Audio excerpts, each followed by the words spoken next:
Hello, everyone. Happy May. We're back again for some highlights for the month coming ahead. And I'm going to go ahead and share my screen. And I just want to give a shout out to the Wholeness Network for hosting me for astrology for the community. So we have some things to look at. May 2025, I put a little rainbow up there because we all need some joy and cheer, and colors, vibration, frequency will raise us. We're going to cover some different things happening this month. We'll go through the lunations we're seeing, as well as the shifting of the signs, and Saturn going to Aries is a really big deal. So we have let me go ahead and move forward here. This is, Pluto in mythology is like the god of Hades. And when we look at Pluto, we want to think about the things that are transformative, and oftentimes we don't always want to have these events happen to us. That's very Plutonic, meaning that it's something that's very powerful. And when we're working with Pluto and we go retrograde, we want to review, we want to rethink, we want to just kind of take that time to slow down. And most of the outer planets will go retrograde during the summertime and then turn direct motion again towards like fall, beginning of the year. So this is a typical thing that happens with the outer planets. And so when Pluto goes retrograde, I have this little gold here because when we dig in the dirt, that's what kind of we can do with Pluto. We don't know if we're going to find gold or if we're going to find bones. So it's kind of like the treasure versus the things that could be, kind of scary or kind of difficult to deal with. So when, Pluto's going retrograde, that starts May 4th, we can kind of think about even the collective consciousness, how we can all kind of review how we've been using our power, working through power. And I know in the United States, interesting to think about with the current administration, how things are going there. So Pluto retrograde, we can all think about that.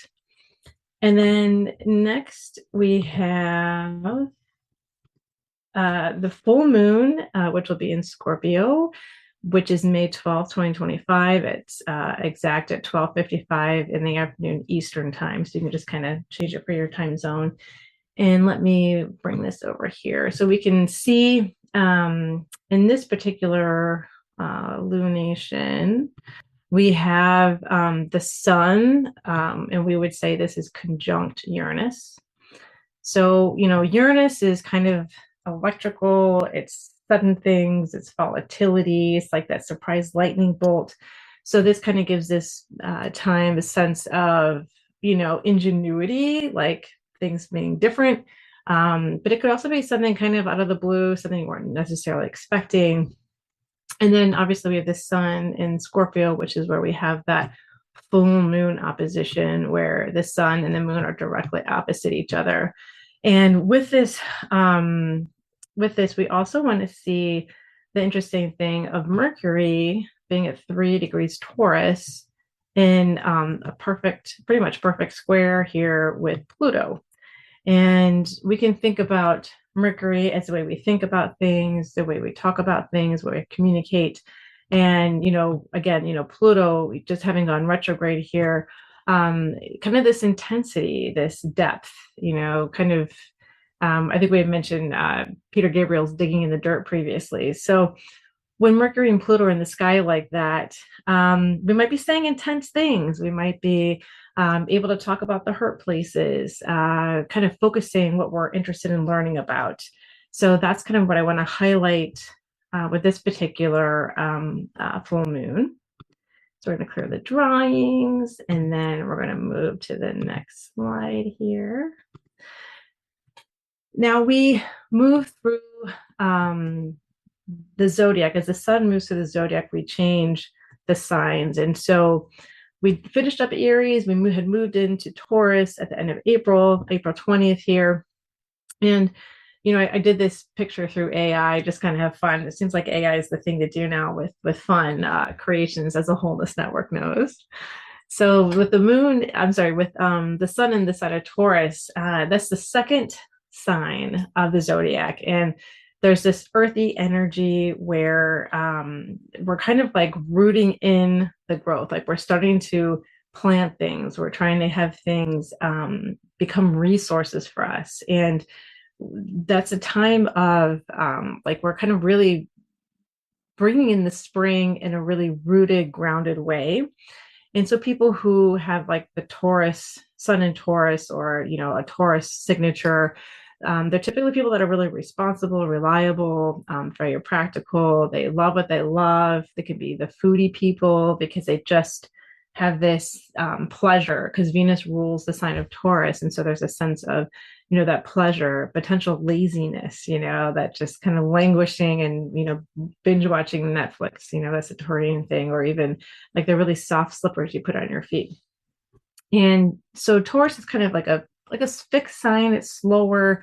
And then we move into Gemini starting May 21st. And the ancients use Mercury, the god Mercury, Mercury rules the sign of Gemini. And so this is this is an air element. So it's all about communication, talking, can be frenetic, curiosity about everything. And Mercury was the god that could go between the actual gods in the celestial sphere and then down to Hades. So he was able to transit the worlds. He was magical. The whole thing about Mercury is really fascinating if you want to dive into that. And so we're starting the season for Gemini, which is, I kind of think about Gemini as like this real childlike wonder and curiosity about the world. There's this youthfulness to the sign of Gemini where it's like, why and why? And they're really fun to, people have this signature, can be really fun to talk to. They might have a bunch of things they're reading or, watching podcasts. They're just always insatiable interest in data and information and things like that. So we'll be switching signs on May 21st. And then Saturn moving into Aries, May 24th, May 25th. This is an AI generated image. And, Saturn by the ancients was a cold and dry planet. He was the farthest out. He was icy.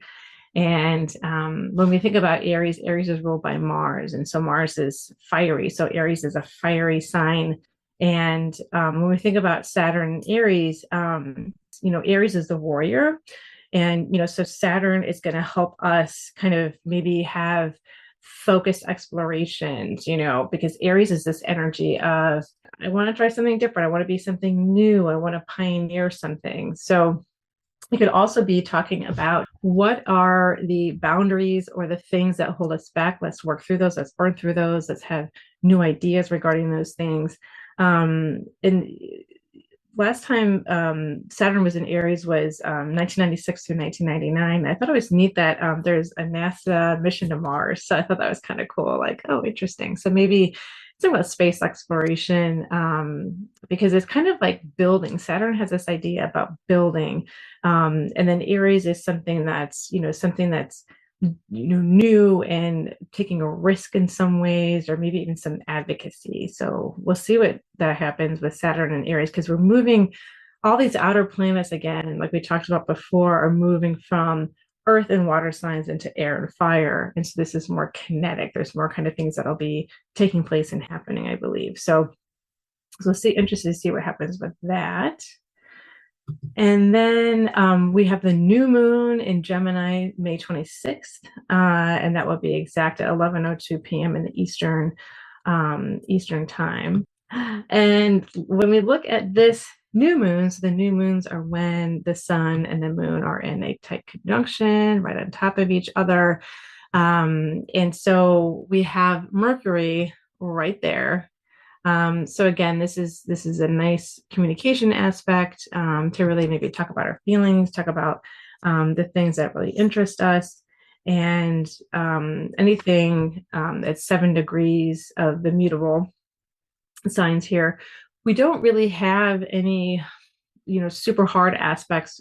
Typically, hard aspects makes things happen.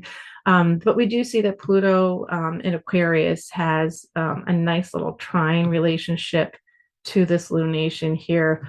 And then we also have Neptune and Saturn in a nice sextile relationship to this here, along with the Mercury. So this could be a really good time to, because we just had that Mercury Pluto with the last lunation with the full moon, getting like talking about really serious things, or maybe looking at speaking our truth in a way that's really transformative.